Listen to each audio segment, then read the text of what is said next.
প্রথমেই আসি জয়, দেখো বিভিন্ন সময় তোমরা অভিযোগ করেছো যে রাজ্যের স্বাস্থ্য দপ্তর তারা কি করছে, আর জি কর মেডিকেল কলেজ হাসপাতালে যে ঘটনা ঘটছে সেই ঘটনা কেন ঘটছে, নারী নিরাপত্তা নিয়ে, নারী সুরক্ষা নিয়ে তোমরা প্রশ্ন করেছো।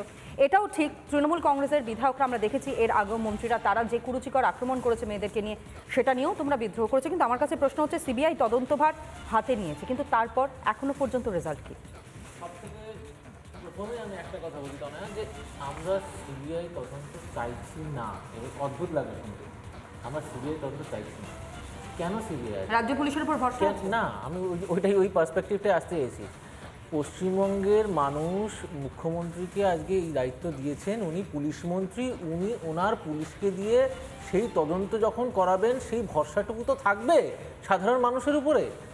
রাজনৈতিক দলরা চাওয়ার আগে সাধারণ মানুষ আপনাদের ক্যামেরার সামনে প্রতিনিয়ত দিনের পর দিন বলছে যে আমাদের এই পুলিশের উপরে ভরসা নেই, এই পুলিশ মন্ত্রীর উপরে ভরসা নেই। তার জন্য প্রত্যেকটা ক্ষেত্রে সেটা যে কোনো হোক, সেটা কয়লা হোক, গরু হোক, বালি হোক, আজকে শিক্ষা হোক, সব জায়গায় তাদেরকে কিন্তু বলতে হচ্ছে আমরা এই পুলিশের উপরে ভরসা রাখতে পারছি না। কেন্দ্রীয় তদন্তকারী সংস্থা আসুক, তারা এটার তদন্ত করুক, এবং হাইকোর্টে যেতে হচ্ছে, কোর্টে যেতে হচ্ছে। কোর্ট বলছে, ট্রাই টু আন্ডারস্ট্যান্ড, কোর্ট বলছে যে এই পুলিশ ব্যর্থ, এদেরকে দিয়ে তদন্ত করানো যাবে না। সিবিআই তদন্ত করুক, কেন্দ্রীয় তদন্তকারী সংস্থা তদন্ত করুক। আগেন আই রিপিট, কেন কোর্টের নির্দেশের উপরে আমরা কোনো প্রশ্ন রাখছি না, এটা কোর্টের নির্দেশের উপর প্রশ্ন রাখা যায় না। আমার একেবারে সোজাসুজি প্রশ্ন, যে প্রশ্নটা এই মুহূর্তে দাঁড়িয়ে অসংখ্য মানুষ যারা টিভি পর্দায় নজর রেখেছেন তারাও করছেন, সেটা কোনো রকমের কোনো রাজনীতি বাদে হয়তো মাথা নাড়াচ্ছেন অনিন্দবাবু, ভাবছেন ওনাদের সাপোর্টে হয়তো কথা বলছে, কিন্তু নয়, সাধারণ মানুষের হয়ে আমরা কথা বলছি। সিবিআই এখনো পর্যন্ত তদন্ত নিয়েছে, বুধবার দিন নির্দেশ সামনে এসেছে, বৃহস্পতিবার থেকে যদি হ্যান্ডওভার নেওয়া হয় তাহলে এখনো পর্যন্ত আজ বৃহস্পতিবার 8 দিন হয়ে গেল, কোনো রকমের কোনো আউটপুট। একটু হিস্ট্রি বলে দিই। সেটা হচ্ছে প্রথম দিন থেকে যেভাবে পুলিশ বা পুলিশ প্রশাসন যেভাবে এটাকে হ্যান্ডেল করছে না, একটাই জিনিস মনে হচ্ছে এটা একটা প্রজেক্ট চলছে। এই প্রজেক্টের নামটা কি বলুন তো? প্রজেক্ট প্রমাণ লোপাট। প্রথম থেকে একটু বলি, রাত দখলের রাত মনে আছে? সেই রাত দখলের রাতে যেভাবে পুলিশ মোতায়েন হয়েছিল, সেইখানে ইন্টেলিজেন্সের থেকে ইনফরমেশন ছাড়া এরকম পুলিশ মোতায়েন হতে পারে না। এই পুলিশ মোতায়েনের পরে স্পেসিফিক কিছু লোক তারা আজকে এই হসপিটালের মধ্যে ঢুকলো এবং ভাঙচুর করলো। একটা ইনফরমেশন আমরা অ্যাড করি, এরপরে আমরা শুনলাম যে এই হসপিটালের একটা অংশ ভাঙা হয়। তোমরাও তো আঙুল তুলছো। না, আমি একেবারে পরিষ্কার প্রশ্ন রেখেছিলাম যে সিবিআই এই মুহূর্তে কি করছে, এটা আমার একার প্রশ্ন না। যারা এখনো পর্যন্ত অবস্থানে রয়েছেন তারা করছেন, রাজ্যের মানুষ, সাধারণ মানুষ তারা করছেন, গোটা দেশের মানুষ তারাও করছেন। পদক্ষেপটা কি?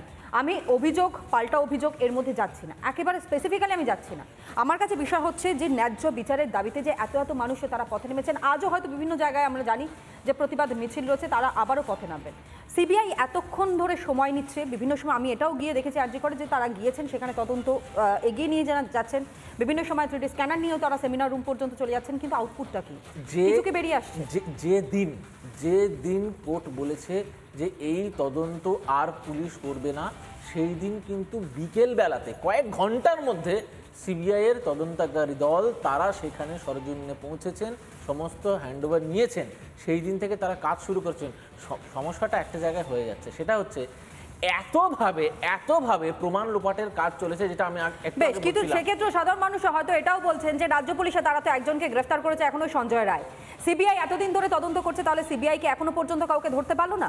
যেখানে অভিযোগটা সংগঠিত একজনের দ্বারা সম্ভব নয়, যেমনটা প্রাথমিকভাবে মনে করা হচ্ছে, এর নেপথ্যে আরো অনেকে রয়েছে। নমস্কার, রিপাবলিক বাংলা আপনাদের প্রত্যেককে স্বাগত জানাই। চা আড্ডার খবর নিয়ে আপনাদের সঙ্গে রয়েছে আমি তনয়া।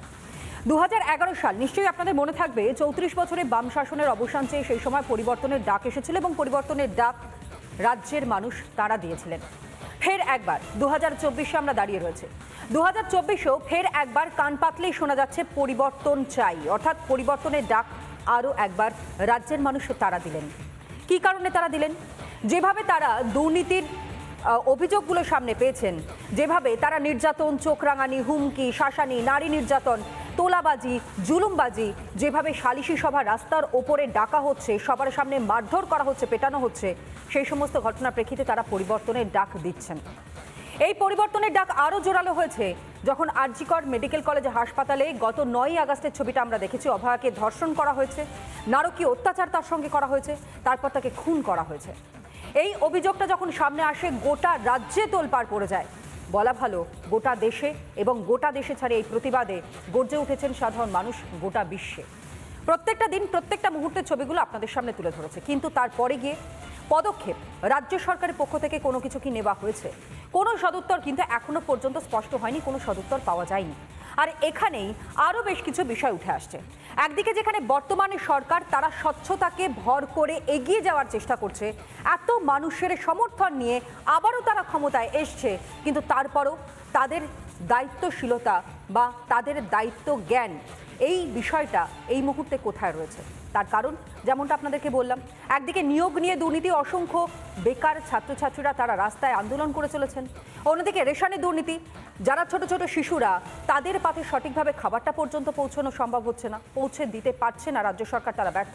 অন্যদিকে স্বাস্থ্য, যে স্বাস্থ্যের দিকে মানুষের নজর থাকে একটাই কারণে, কারণ জরুরি পরিষেবার মধ্যে অন্যতম এই স্বাস্থ্য, সেখানে পর্যন্ত দুর্নীতির অভিযোগ।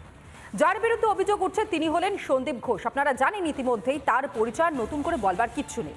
আরজিকর মেডিকেল কলেজ হাসপাতালে যে ঘটনা ঘটেছে সেই সময় তিনি দায়িত্বে ছিলেন। আরজিকর মেডিকেল কলেজ হাসপাতালের তৎকালীন অধ্যক্ষ ছিলেন এই সন্দীপ ঘোষ, যাকে লাগাতার জিজ্ঞাসাবাদ করা হচ্ছে। কিন্তু যতই জিজ্ঞাসাবাদ করা হচ্ছে, যতই তার সম্পর্কে জানা যাচ্ছে, ততই চক্ষু চড়ক গাছ। তার কারণ একটা দুটো দুর্নীতি নয়, ভুরি ভুরি দুর্নীতি রয়েছে এই কীর্তিমান অধ্যক্ষের বিরুদ্ধে। লাগাতার তাকে জিজ্ঞাসাবাদ করা হচ্ছে।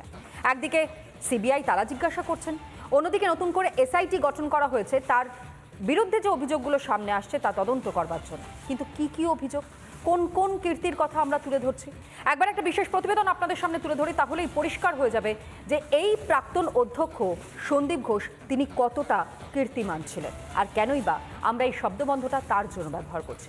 দেখুন।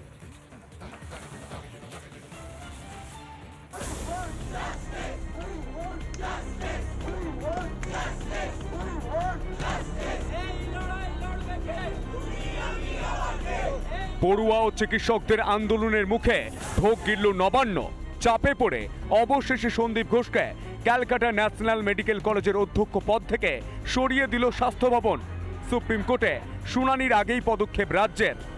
ছিলেন কি যে দিদেন আরজি করে প্রিন্সিপাল, ওনাকে আমরা ন্যাশনালে যে করেছিলাম, উনি অলরেডি যেহেতু এক্সট্রাঅর্ডিনারি লিভে আছেন, সেই অর্ডারটাও ক্যান্সেল করা হচ্ছে। তবে শুধু সন্দীপ ঘোষই নন, অপসারিত হয়েছেন আরজি করের 4 শীর্ষ আধিকারিকও। সরানো হলো নবনিযুক্ত অধ্যক্ষ সহিতা পাল, সুপার বুলবুল মুখোপাধ্যায়, ডেপুটি সুপার ও চেস্ট মেডিসিনের বিভাগীয় প্রধানকে। কয়েকটা চেঞ্জেসও আমরা করে দিচ্ছি, সেটাতে আমাদের কোনো অবজেকশন নেই। অল অফিসার্স আর গুড। আমরা নতুন অফিসারগুলো এখানে টিম এখানে দিচ্ছি। এমএসভিপি এখানে নতুন এমএসভিপি আমরা দিচ্ছি। এখানে নতুন এইচওডি চেস্টও নতুন হবেন, ওনাকেও সরানো হচ্ছে। আরজি করে নতুন অধ্যক্ষ হচ্ছেন মানস ব্যানার্জি। এর আগে বারাসাত মেডিকেলে অধ্যক্ষ ছিলেন তিনি। নতুন সুপার হতে চলেছেন সপ্তর্ষি চ্যাটার্জি। বাঁকুড়া মেডিকেল কলেজের সুপার ছিলেন সপ্তর্ষি। বুধবারই স্বাস্থ্য ভবন অভিযান করেন জুনিয়র ডাক্তাররা। নবনিযুক্ত অধ্যক্ষকে সরানোর দাবিতেও সরব হন আন্দোলনকারীরা।